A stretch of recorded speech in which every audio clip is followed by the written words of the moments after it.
తాకట్టులో ఉన్న బంగారాన్ని విడిపించి ఆ రోజు ఆన్లైన్ రేటుకే మేము కొంటాం. Sharma gold company. నమస్కారం, సుమన్ టీవీకి స్వాగతం. అక్షయ తృతీయ యొక్క విశిష్టత ఏంటి? ఈ అక్షయ తృతీయ రోజున ఏ సమయాల్లోనే ఎటువంటి దానాలు చేసుకుంటే మంచిది? ఈ రోజు పాటించవలసినటువంటి విధి విధానాలు ఏంటి? ఈ అంశాలన్నీ తెలియజేసేందుకు మనతో పాటు ఉన్నారు ప్రముఖ జ్యోతిష్య శాస్త్ర పండితులు బ్రహ్మశ్రీ నందిపట్ల శ్రీహరి శర్మ గారు. గురుగారు నమస్కారం. వాగర్థావివ సంపృక్తౌ వాగర్థ ప్రతిపత్తయే జగతః పితరౌ వందే పార్వతీ పరమేశ్వరౌ. సదాశివసమారంభాం శంకరాచార్య మధ్యమాం అస్మదాచార్య పర్యంతం వందే గురుపరంపరాం. ఆదిత్యాయ చ సోమాయ మంగళాయ బుధాయ చ గురుశుక్ర శనిభ్యశ్చ రాహవే కేతవే నమః. గురుగారు, అక్షయ తృతీయ, ఈ అక్షయ తృతీయ యొక్క విశిష్టత ఏంటో ముందుగా తెలియజేస్తారా? అక్షయ తృతీయ పేరులోనే ఉందమ్మా. క్షయం అయ్యేటువంటిది అంటే నాశనం అయ్యేటువంటి దాన్ని క్షయము అని అంటారు. అక్షయము అని అంటే నాశనము కానటువంటిది. కాబట్టి వైశాఖ మాసం ప్రారంభమైనటువంటిది సందర్భంగా మనకు వచ్చేటువంటి మొదటి పండుగ అక్షయ తృతీయ. ఈ అక్షయ తృతీయ అనగానే చాలామందికి గుర్తుకొచ్చేటువంటిది సింహాచలం అప్పన్న స్వామి చందన మహోత్సవం. ఆ రోజున అప్పన్న స్వామికి నిజరూప దర్శనం మనకు కలగజేస్తారు. తదనంతరం ఆ రోజున పూసినటువంటి చందనం మళ్ళీ అక్షయ తృతీయ ముందు రోజున తీసివేయడం జరుగుతుంది. ఆ గంధాన్నంతా కూడాను ప్రసాదంగా పంచుతారు. అయితే ఇది అనాదిగా వస్తున్నటువంటి ఆచారము. ఇంకా ఈ అక్షయ తృతీయ రోజున చాలామంది అనుకునేటువంటిది ఏంటనంటే, బంగారం కొనుక్కొని ఇంట్లో పెట్టుకుంటే అద్భుతాలు జరుగుతాయి, బంగారము మనకు గుట్టలు గుట్టలుగా ఇంట్లో ఉంటుందని చెప్పి. కానీ వాస్తవానికి అంటే ఈ రోజు ఏ పని చేసినా కూడా అక్షయమైనటువంటి ఫలం వస్తుందనే ఉద్దేశంతో చేస్తున్నారు. అది అక్షయమైనటువంటి ఫలంతో చేసేటువంటిది ఏంటంటేనమ్మా, మనం చేయాల్సినటువంటిది ప్రతి మనిషి కూడా దాన కార్యక్రమాలు చేసుకోవాలి. అక్షయ తృతీయ యొక్క విశిష్టత అది. అంటే ఈ రోజున చేసేటువంటి జపము కానీ, దానము కానీ, స్నానము కానీ చాలా విశేషమైనటువంటి ఫలితాలు వస్తాయి అని చెప్పబడి ఉంది. కాబట్టి బంగారం కొనుక్కోవద్దని ఏమీ చెప్పబడట్లేదు. బంగారాన్ని మన చేత కొనిపింపచేయాలనే ఉద్దేశంతో కొంతమంది పన్నిన కుట్ర, అంతే తప్ప ఇంకేమీ లేదమ్మా. అయితే చాలామందికి ఇప్పుడు మనం ఏం చెప్పినా పాటించే పరిస్థితుల్లో లేరు. అందరూ షాపుల వెంట వెళ్ళి కొనుక్కుంటున్నారు. మంచిదే, కొనుక్కోండి, బంగారం కొనుక్కోండి. కానీ ఆ బంగారము కొనుక్కున్నటువంటిది లక్ష్మీ రూపును, మీ ఇష్టదేవత రూపును కొనుక్కొని దాన్ని మీ పూజా మందిరంలో పెట్టుకొని పూజించుకోండి అని చెప్పవచ్చు. అయితే ఈ అక్షయ తృతీయ రోజు యొక్క విశిష్టత ఏంటంటే, శాస్త్రంలో చెప్పబడినటువంటిది, సముద్ర స్నానం ఆచరించినటువంటి ఏ వ్యక్తి అయినా సముద్ర స్నానం ఆచరించి తన పితృదేవతలకి ఎవరైతే పిండ ప్రదానం చేస్తారో వారికి కురుక్షేత్రములో, అనగా కురు పాండవ యుద్ధం జరిగింది కదా, ఆ కురుక్షేత్రములో 1000 గోవులను దానం చేసినటువంటి ఫలితాన్ని పొందుతారు. కనీసం నదీ స్నానం చేసైనా కానీ ఈ యొక్క చేయాలి. లేకపోతే సముద్రపు నీరో లేకపోతే నది నీరో మన ఇంట్లో పెట్టుకుంటాం. ప్రతి ఇంట్లో గంగా జలము ఏదో నది జలం పెట్టుకుంటాం. ఆ 2-3 చుక్కలు వేసైనా కానీ ఆ స్నానం ఆచరించి పిండ ప్రదానం చేయండి. అక్షయమైనటువంటి పితృదేవతల యొక్క ఆశీర్వచనం కలుగుతుంది.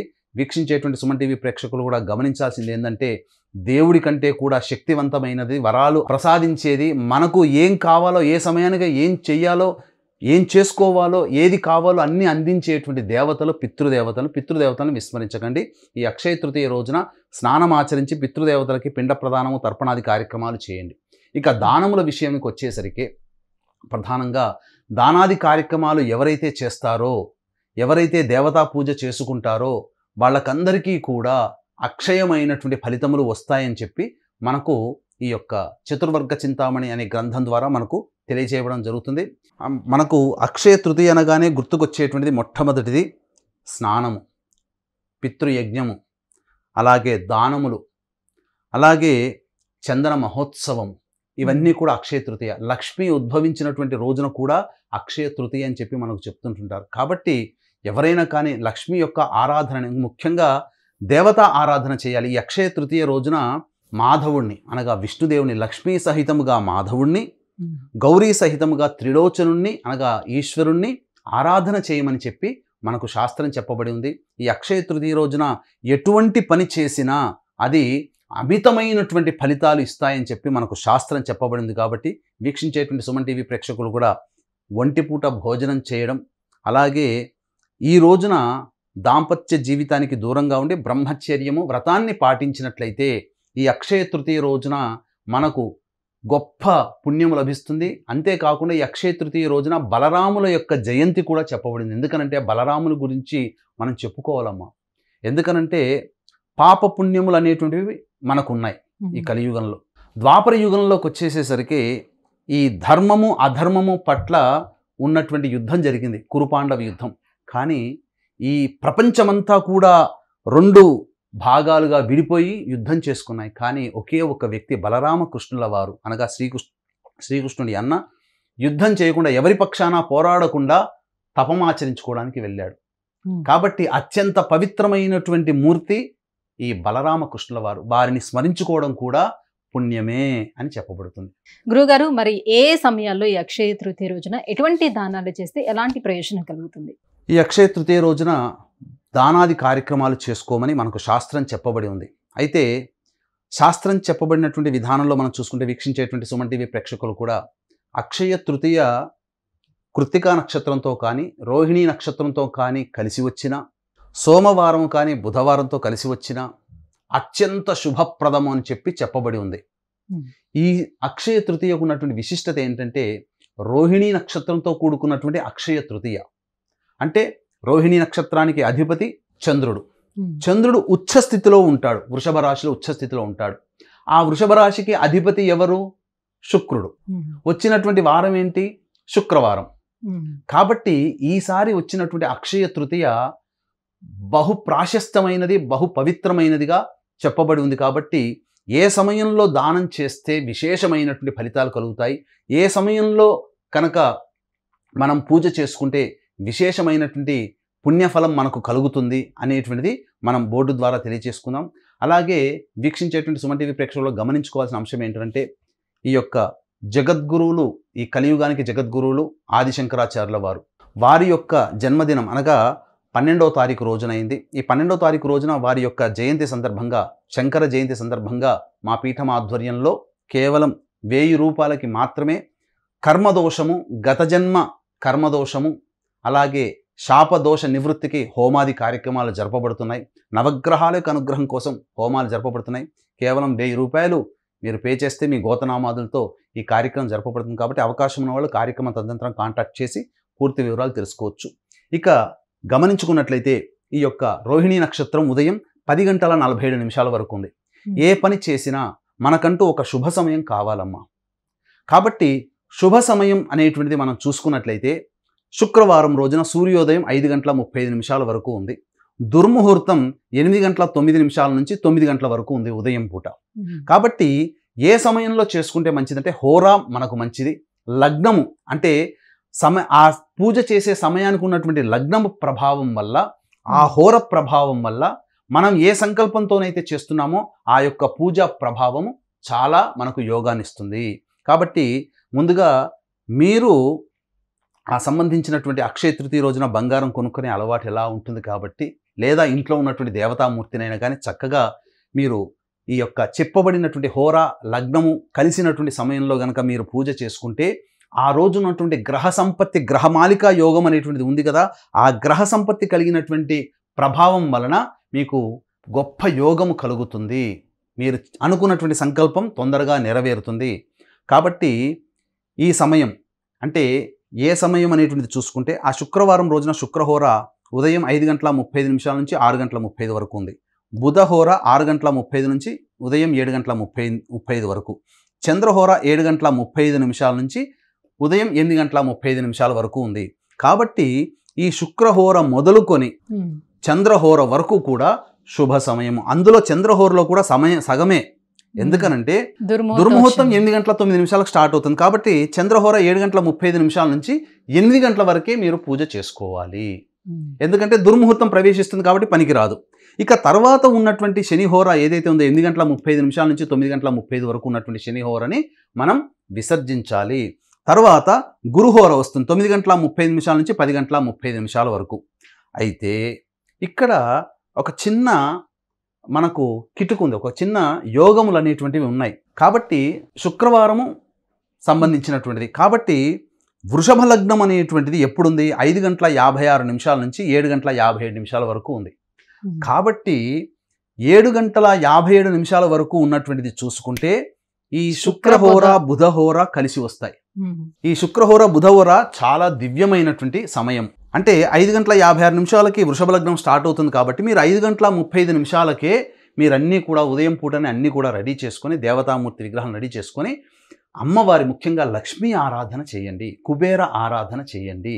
ఎందుకంటే ధనమిదం మూలం జగత్, కలియుగంలో ధనమే మనకు ప్రధానము కాబట్టి అన్ని రకాల సమస్యలు ధనంతో ముడిపడి ఉన్నాయి కాబట్టి ఆ దేవదేవుని యొక్క అనుగ్రహం కలగాలనుకున్నప్పుడు వృషభ లగ్నంలో గురుచంద్రులు గజకేసరి యోగం, గురుచంద్రులు కలిస్తే గజకేసరి యోగం కాబట్టి లగ్నానికి యోగకరుడైనటువంటి బుధుడు లాభస్థానంలో ఉంటాడు, సప్తమాధిపతి కూడా కుజుడు లాభస్థానంలో, పాపగ్రహం లాభస్థానంలో, ఇన్ని రకాలుగా యోగవంతమైనటువంటిది కాబట్టి ఈ యొక్క వృషభ లగ్నం ఉన్నటువంటి సమయం మనం చూసుకున్నట్లయితే 5:56 నుంచి 7:57 కాబట్టి ఈ రకమైనటువంటి శుక్రహోర బుధహోర కలిసినటువంటిది కాబట్టి ఆ రోజున లక్ష్మీ యొక్క మూలమంత్ర జపం చేసుకుంటే చాలా మంచిది. కనీసం లక్ష్మీ గాయత్రినైనా కానీ, అంటే ఏంటి, ఓం మహాదేవ్యై చ విద్మహే విష్ణు పత్న్యై చ ధీమహి తన్నో లక్ష్మీ ప్రచోదయాత్, లేదా లక్ష్మీ అష్టోత్తరాన్ని ఈ సమయంలో వీలైనన్ని సార్లు పఠించండి.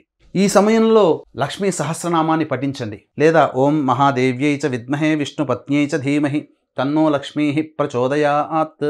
ఇది కాబట్టి ఈ యొక్క నామాన్ని, కానీ ఆ రోజున ఏం చెప్పబడి ఉంది, మాధవనగా లక్ష్మీనారాయణుణ్ణి గౌరీ సమేత ఈశ్వరుని పూజించమని చెప్పబడి ఉంది. కాబట్టి ఆ విధంగా ఆ దేవతల్ని పూజించి ఉదయం సూర్యోదయం మనకి ఏమైపోయింది, సూర్యోదయం మనకు 5:35 కదా, ఈ 5:35 నుంచి మీరు మొదలు పెట్టుకొని సంకల్పం చెప్పుకొని మీరు పూజ ప్రారంభించుకోండి. ఈ యొక్క లక్ష్మీనారాయణుణ్ణి పార్వతీ పరమేశ్వరుల్ని పూజించి ఈ సమయంలో మీరు ఆ యొక్క మూల మంత్రాన్ని లేదా లక్ష్మీ గాయత్రిని మీరు ఉపాసన చేయండి.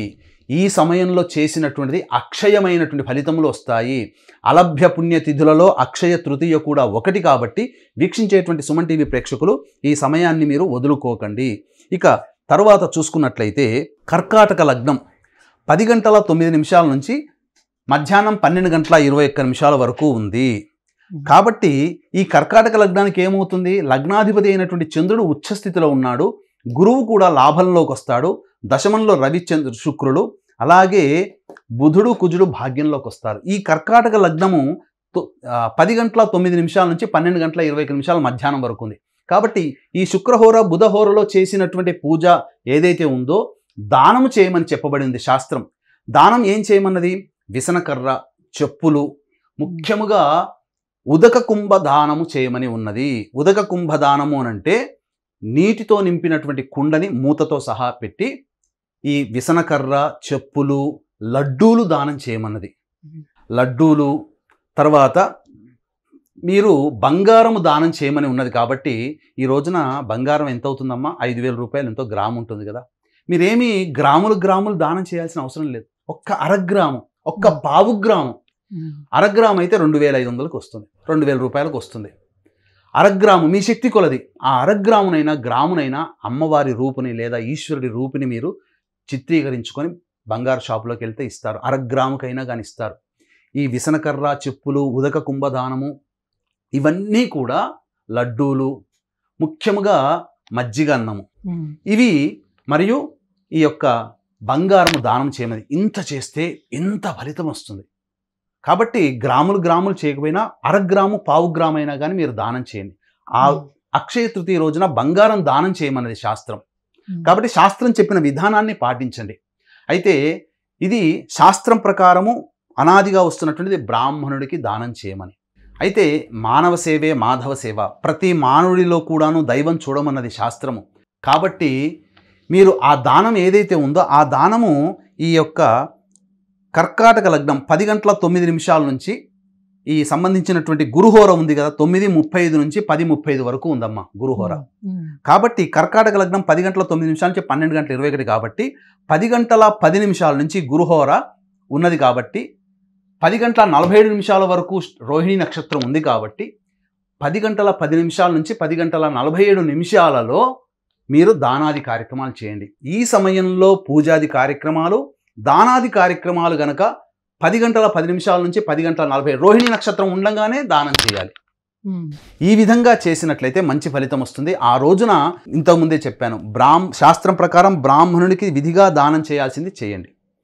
తరువాత మీరు దానాది కార్యక్రమాలు పూర్తి చేసుకున్న తర్వాత మీకు భగవంతుడు శక్తినిస్తే మజ్జిగని ఆ బాటసారులు ఎవరైనా మీ ఇంటి చుట్టుపక్కల ఉంటారు, చలివేంద్రం పెట్టి నీటిని దానం చేయండి.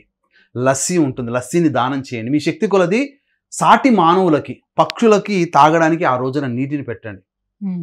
తర్వాత మధ్యాహ్న సమయంలో పిండ ప్రదాన కార్యక్రమాలు పెద్దవాళ్ళకి చేయండి. ఇవన్నీ శక్తిని అనుసరించి చేసేటివే. ప్రతి మానవుడిలో కూడా సాటి మానవుడే దేవుడిగా చూడమంది కాబట్టి సాటి మానవుడికి కూడా దాహార్తిని తీర్చేటువంటి, ఈ ఎండాకాలంలో దాహార్తిని తీర్చేటువంటి మజ్జిగ పంచడం కానీ, లేదా నీటిని పంచడం కానీ, లడ్డూలు కూడా మానవులకు ఇవ్వవచ్చు. శాస్త్రం ప్రకారం బ్రాహ్మణుడికి చేయాల్సింది చేసి మిగతాదంతా కూడా సాటి మానవులకంతా చేయవచ్చును. విసనకర్రలు, లడ్డూలు, నీరు, మజ్జిగ ఇవన్నీ కూడా దానం చేస్తే విశేషమైనటువంటి ఫలితం వస్తుంది. ఇది మనకు భవిష్యత్తులో మనం ఆపన్న సమయంలో మనం చేసిన దాన ఫలం మనకు ఉపయోగిస్తుందని శాస్త్రం ప్రకారం చెప్పవచ్చు. మరి సాయం సంధ్య వేళలో చంద్రదర్శనం కూడా చేసుకోవాల్సి ఉంటుంది. అలా చేసుకుంటే చాలా ప్రయోజనం కలుగుతుంది అంటారు. ఎందువల్ల? సాయం సంధ్యా సమయంలో అక్షయ తృతీయకి ఒక గొప్ప విశిష్టత ఉందమ్మా. సంధ్యా సమయంలో చంద్ర దర్శనం చేసుకోమన్నది శాస్త్రం. చంద్ర దర్శనం చేసుకున్నట్లయితే అంటే ఏంటనంటే, మీరు ఆ అక్షయ తృతీయ రోజున చంద్రుని గనక చూసుకుంటే అయ్యవారి సిగలో, అమ్మవారి సిగలో, కిరీటంలో చంద్రుడు నెలవంక ఏ విధంగా ఇలా ఉంటాడు, నెలవంక, ఆ నెలవంక ఆ విధంగా మనకు కనబడుతుంది. చంద్రుడు మీరు ఏ చిత్రపటంలో చూసినా ఈశ్వరుడి సిగలో, అమ్మవారి కిరీటంలో చంద్రుడు ఎలా అయితే నెలవంకగా ఉంటాడో ఆ అక్షయ తృతీయ రోజున అదే ఆకారంగా మనకు చంద్రుడు కనబడుతుంది. గొప్ప విశిష్టత ఏంటంటే, అక్షయ తృతీయ రోజున చంద్రుడిని గనక దర్శనం చేసుకుంటే అరుణాచల గిరి ప్రదక్షిణతో పాటు అరుణాచలేశ్వరుని యొక్క దివ్యమైనటువంటి వివాహ మహోత్సవాన్ని అక్కడ ప్రత్యక్షంగా మనం ఉండి చూసినంతటువంటి ఫలితాన్ని మనం ఇక్కడ ఉండే చంద్రుని దర్శనం చేసుకోవడం వల్ల కలుగుతుంది. ఇది మనకు శాస్త్రంలో చెప్పబడి ఉంది. కాబట్టి మీకు ఆ సమయం కూడా చెప్తాను.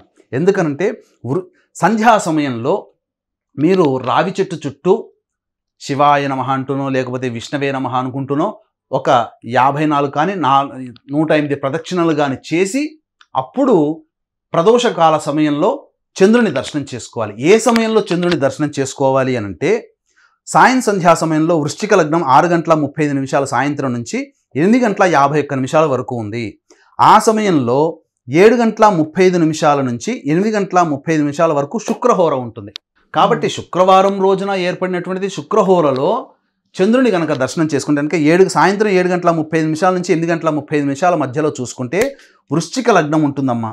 ఈ వృశ్చిక లగ్నానికి గురుచంద్రుల యొక్క వీక్షణ ఉంటుంది. ఈ సమయంలో గనక గజకేసరి సమయంలో ఉన్నప్పుడు పూజ ప్రారంభించారు, గురుహోరలో మీరు దానం చేశారు, శుక్రహోరలో మళ్ళీ చంద్రుని దర్శనం చేసుకుంటున్నారు. కాబట్టి అద్భుతమైనటువంటి ఫలితము ఈ చెప్పినటువంటి విధంగా వీక్షించేటువంటి సుమన్ టీవీ ప్రేక్షకులు గనక ఆచరించినట్లయితే తప్పకుండా మీకు మంచి జరుగుతుంది. అలాగే శంకర జయంతి రోజున గత జన్మ కర్మదోష ప్రభావం తొలగిపోవడానికి, అలాగే మీకున్నటువంటి సమస్తమైనటువంటి భయాందోళనలు కావచ్చు, లేకపోతే సమస్తమైనటువంటి బాధలు తొలగిపోయి ఉపశమనం పొందడం కోసం ఈ యొక్క శాప విమోచన హోమాలు మరియు ఈ ప్రారబ్ధ కర్మదోష నివారణ హోమాలు అనేటువంటివి శంకర జయంతి రోజున కేవలం 1000 రూపాయలకి మాత్రమే చేయించడం జరుగుతుంది. అవకాశం ఉన్న వాళ్ళు కార్యక్రమ తదనంతరం కాంటాక్ట్ చేసి పూర్తి వివరాలు తెలుసుకోవచ్చు. గురుగారు, అక్షయ తృతీయ యొక్క విశిష్టత ఏంటి, ఈ రోజు పాటించవలసినటువంటి విధి విధానాల గురించి తెలియజేసినందుకు ధన్యవాదాలు. సర్వం శ్రీ ఉమామహేశ్వర పరబ్రహ్మార్పణమస్తు. సుమన్ టీవీలో మీ పర్సనల్ అండ్ బిజినెస్ ప్రమోషన్స్ కోసం కింది నెంబర్కి కాంటాక్ట్ చేయండి.